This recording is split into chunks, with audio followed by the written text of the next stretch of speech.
What is going on, guys? Your boy Joey Shakes coming to you guys with a video right now. So I want to go over the top 6 Philadelphia Eagles players that will save some good cap space and make some good room for us here, okay, in 2021. I had 7 players, but obviously Isaac Samala was restructured today at $2.4 million in cap savings. So we're going to go on to some other players, obviously. Okay, number 1 on my list is obviously going to be Javon Hargrave that signed that 3-year, $39 million deal. Okay, obviously switching schemes from the Pittsburgh Steelers to the Eagles. He ended up getting hurt. And then kind of, late in the year, showed that he can get to the backfield, bull rush, and get some sacks and do some things, and then kind of disappeared again. So what I'm looking for here is a guy that's going to be the future of this defensive line.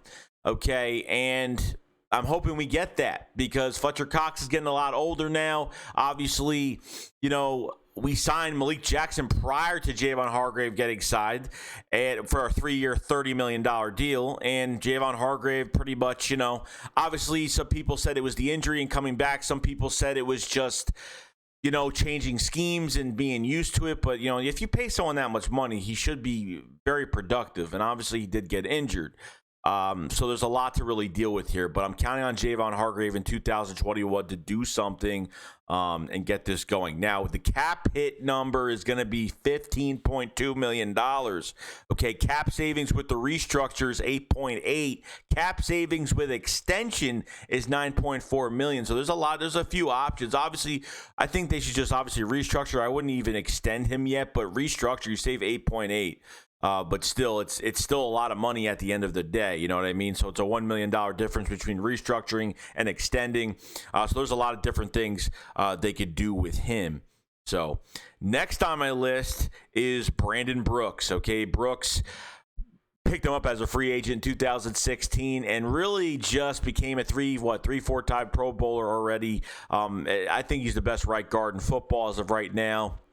Of course, those Achilles tears, 2 Achilles tears in a couple years, and has been coming back from injury, and he's a hard worker. He puts in great effort. Okay, but I'm hoping he stays healthy and he's ripped now. He's in a lot better shape, and he's been working his tail off to come back. So his cap number for the Eagles is $14.5 million. Cap savings with a restructure is $7 million. Cap savings with an extension is $7.5 million. So obviously not much of a difference there if you restructure or extend him. But, there's been some rumors going around about a trade for Brandon Brooks. I don't know. Obviously, Nate Herbig in the background, undrafted, plays both guard spots really well. Okay, not a Pro Bowl material, but, Nate Herbig played really good. Okay, so I'm not really on the trade Brandon Brooks. If you trade Brandon Brooks, you better get a first-round pick regardless of the injuries and what's been going on. They better get a first-round pick for him. We've been giving out players, and we've been getting some picks back here and there, but for one that's deserving of a first-round pick back to the Eagles, it's this guy if he gets traded, and I really hope it doesn't happen, but it is what it is. Now, third on my list, that is Lane Johnson.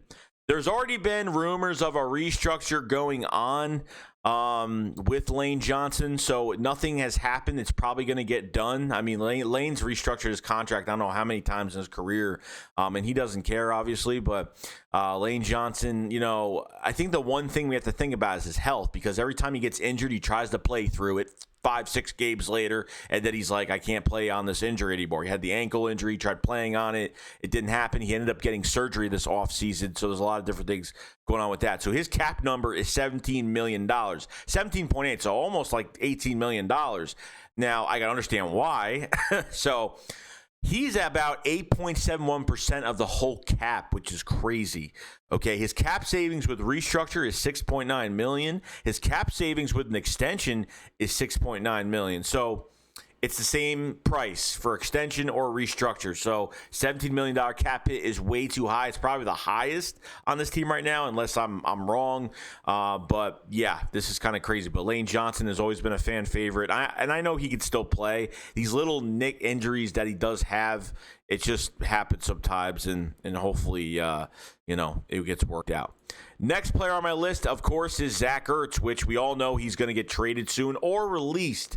Okay, so to really skip to everything else, his cap number is $12 million. He counts 6.21% of the whole cap for the Philadelphia Eagles. Now, his cap savings with trade is 4.9. His cap savings with release is 4.9. So really no difference whether it's a trade or a release. But obviously, we want to get some compensation. I have a feeling they're going to release him. They said they're trying to trade him, and Zach Ertz is trying to beg the Eagles to trade him so he can go where he wants. He doesn't want to be forced to play anywhere, which he doesn't have a trade clause, so he can't pick a team he wants to go unless he's obviously an unrestricted free agent as of right now. So we'll see what happens with that. Obviously, we're going to get that $4.9 million back in cap regardless. Zach Ertz is not going to be here. Okay, now, next on my list is going to be Marquis Goodwin. Obviously, COVID started in 2020. You know, we traded for Marquis Goodwin during the year. He's a deep threat. Unfortunately, Corona happened. He stayed out the whole 2020 season, okay? The whole 2020 season. And, I wasn't mad about it. I understand anybody that did that. I know guys from work that did that. Everyone does that because they want to be with their families and stay safe. And I understand that. He had a newborn baby coming on the way. So there's a lot of different things going on. But Marquis Goodwin, his cap number is $4.2 million. He counts towards 2.09% of the cap. Cap savings with trade, $4.2 million. Cap savings with release, $4.2 million.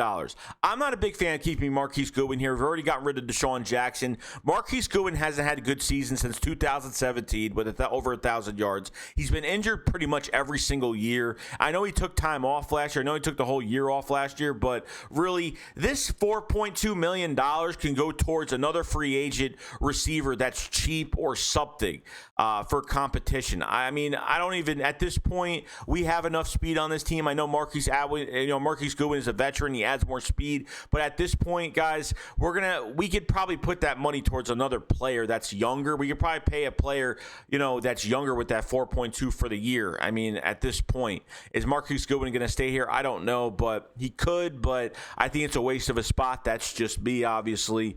So it's going to get crazy. So other than that, next on my list is going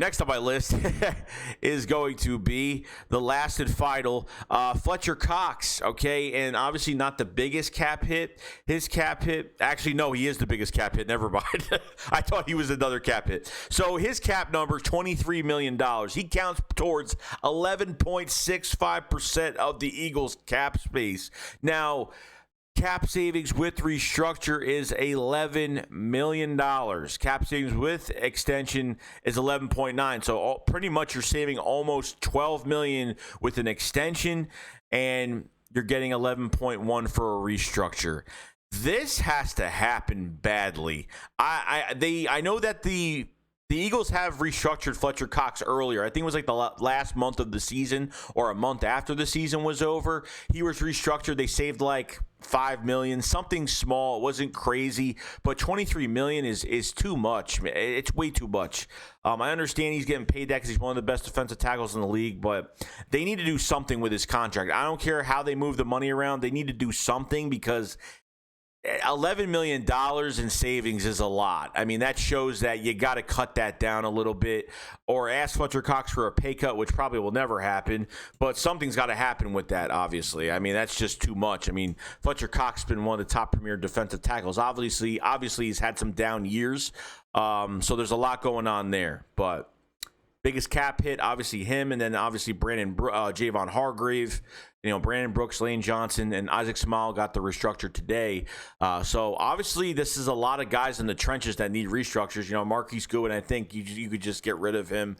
I think that money can go towards you could probably get another free agent wide receiver that could do better. But obviously, there's a lot of guys that could restructure. I'm not really worried about who they could restructure. Someone that we could potentially lose, which won't happen. I think the only guy we're going to really lose that's pretty much simple right now is Zach Ertz, whether it's a trade or he's going to get released, which is the same money whether he gets a restructure or release or whatever it is. So it really doesn't matter at this point. So Other than that, guys, that's pretty much it. So if you guys want to know, I just want to put this out there because I know some guys, some people are kind of like, oh, I don't know how much this is, So this way, all the players for their cap savings and what happens if they get restructured, released, or whatever. So I'm hopefully that helps you with the news that I brought out today. Other than that, guys, that's pretty much it. I will see you guys later. Shake squad up, fly, slide. Peace out, guys. Peace.